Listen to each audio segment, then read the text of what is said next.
Je me souviens aussi au Groenland d'une chute qui a été assez impressionnante. Très sincèrement, j'ai pensé que je ne survivrais pas.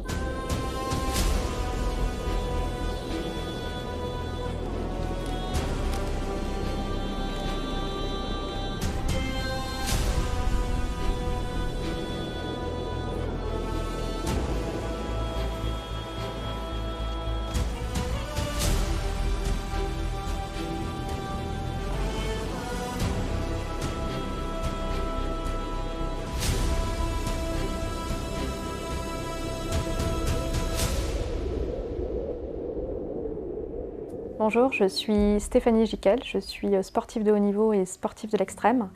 Il y a 10 ans tout juste, je réalisais une très longue expédition à travers l'Antarctique de 1045 km en 74 jours. Et en décembre dernier, j'ai réalisé le record de France sur piste en courant 249,3 km en 24 heures non-stop. Je vais vous raconter mon histoire. Donc, je suis née à Carcassonne, j'ai grandi près de Toulouse. Et j'ai grandi dans une famille qui est très éloignée du sport aventure et du sport de haut niveau. Mon rêve, c'était de voyager, donc, de découvrir le monde, parce que quand j'étais jeune, je ne voyageais pas. Donc je rêvais d'abord de découvrir Paris, parce que pour moi, Paris, c'était la porte du monde. Et puis je rêvais de grands espaces. Mon premier grand road trip, ça a été effectivement quand j'étais en école de commerce, en 2004. J'ai parcouru tout l'ouest des États-Unis sans aucun moyen financier. Ça a été une très très belle expérience puisque j'ai découvert les déserts. Je crois que ça a été un véritable tournant dans ma vie parce que j'ai pris conscience encore plus qu'avant que j'aimais la liberté et aussi que j'aimais beaucoup les déserts. C'est vrai que quand j'ai découvert les États-Unis, je ne pensais pas encore au désert froid. Puis là encore, ce sont des images et également des rencontres, notamment dans les Alpes, qui m'ont donné envie d'aller explorer aussi les déserts froids, donc le Groenland, le Svalbard. Je me suis rendu compte en commençant ces expériences que j'aimais bien la confrontation avec le froid. En tout cas, cela ne me dérangeait pas.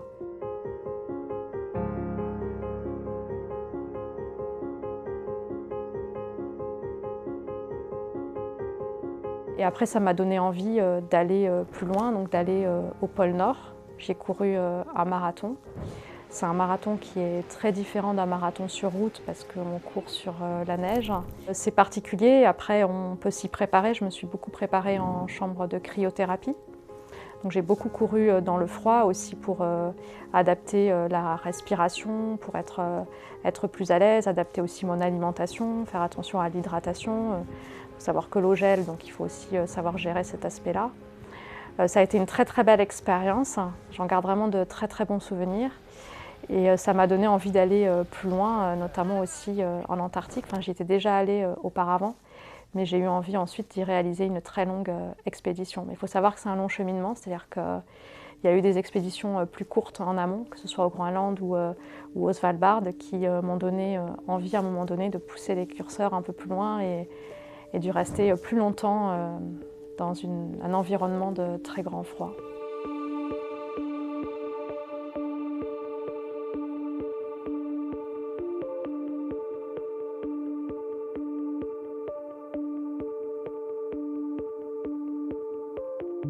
La peur, je crois qu'elle fait vraiment partie de toutes ces aventures, de toutes ces explorations, parce que justement l'exploration, c'est le fait d'aller là où jamais personne n'est allé. Donc on se confronte à ses limites. On n'a pas toutes les réponses. Je travaille avec beaucoup de chercheurs, que ce soit à l'INSEP ou dans différents instituts, et ils n'ont pas toutes les réponses par rapport à ce que je rencontre sur le terrain ou dans mes courses d'ultra-endurance. Quand on s'est retrouvé devant une immense crevasse, c'est moi qui naviguais à ce moment-là. Le brouillard blanc venait de se lever et j'ai mis ma spatule sur un pont de neige. Je l'ai vu vraiment à la dernière seconde. Et là, j'ai eu peur parce qu'on avait regardé toutes les images satellites avant de partir et on n'aurait jamais dû se retrouver là à ce moment-là. Je me suis dit, waouh, mais malgré la superbe préparation, on peut quand même se retrouver dans des situations qui sont extrêmes. Et si à ce moment-là, je n'avais pas vu le pont de neige, Si j'avais levé les yeux une fraction de seconde, j'aurais été dedans et je ne serais probablement pas là pour vous en parler. Donc oui, il y a eu des moments où j'ai eu peur, il y en a eu beaucoup. Je me souviens aussi au Groenland d'une chute qui a été assez impressionnante. Très sincèrement, j'ai pensé que je ne survivrais pas. Je me suis dit que c'était terminé en fait. Donc j'ai eu quelques secondes qui m'ont paru des heures où je me suis dit que c'était la fin tout simplement.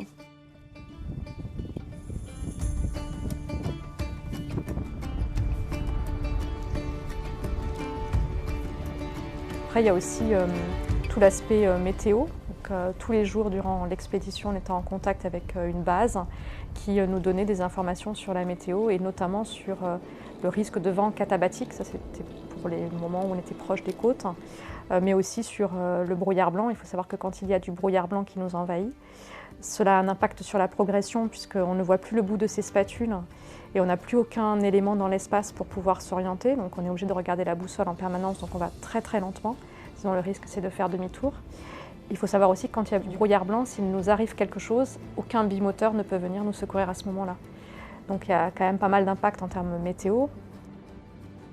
2045 km à travers l'Antarctique en 74 jours. C'est la plus longue expédition réalisée par une femme à ski de randonnée et sans voile de traction. Ce n'est pas mon objectif d'aller chercher un record, et c'est vrai aussi aujourd'hui dans le sport de haut niveau.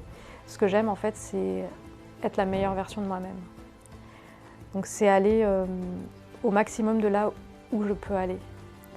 Et en Antarctique, ce que j'ai beaucoup aimé, c'est que je suis allée très loin en fait et je me suis beaucoup préparée, beaucoup entraînée. J'étais aux limites puisque en fin d'expédition je pesais 39 kilos.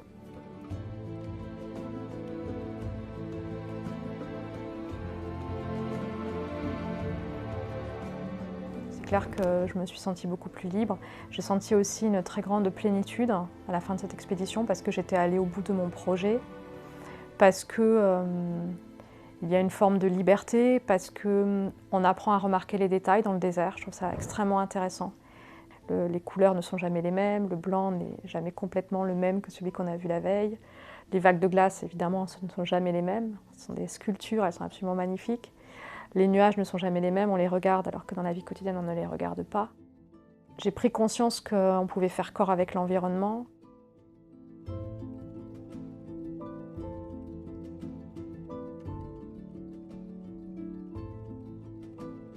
Je suis devenue sportive de haut niveau après avoir été sportive aventurière. Donc c'est très atypique, parce qu'en général, les sportifs de haut niveau deviennent aventuriers ou explorateurs à l'issue de leur carrière, une fois qu'ils ont gagné les championnats qu'ils souhaitaient gagner. Ils mettent un terme à leur carrière de sportif de haut niveau et deviennent parfois aventuriers. C'est le cas dans le trail, c'est le cas en alpinisme, c'est le cas dans la voile. Il y en a beaucoup qui ont ce type de cheminement. Alors moi, j'ai connu vraiment tout l'inverse, c'est-à-dire que j'ai commencé par l'exploration, le voyage, pour ensuite aller vers le sport de haut niveau. Pourquoi? Parce que quand j'ai voyagé, j'ai rencontré aussi beaucoup de sportifs de haut niveau dans le cadre de mes expéditions qui m'ont parlé de l'ultra-endurance en compétition. Et ça m'a donné très envie. En fait, ce que j'aime, c'est aller au bout des choses et c'est aussi découvrir. Je suis très curieuse. J'aime bien essayer de découvrir le maximum de choses dans le temps qui nous est laissé de vivre.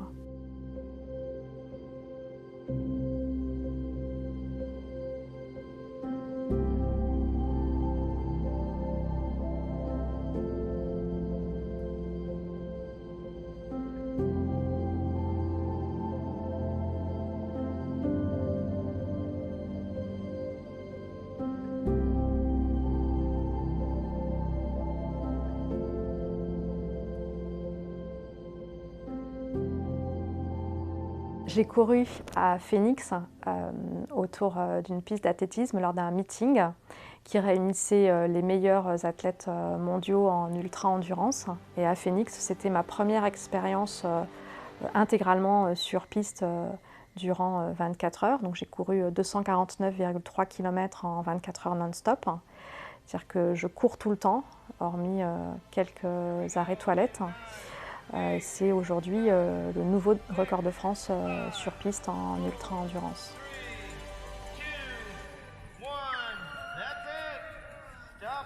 Je crois qu'aller repousser ses limites en ultra-endurance, c'est aussi un moyen d'explorer, de mieux connaître. On a beaucoup plus conscience de son corps quand on a pratiqué ce cheminement, quand on a fait ce chemin. Et aujourd'hui, je me rends compte de la capacité d'adaptation du corps, parce que je n'imaginais pas, il y a 25 ans, pouvoir courir 250 km en 24 heures.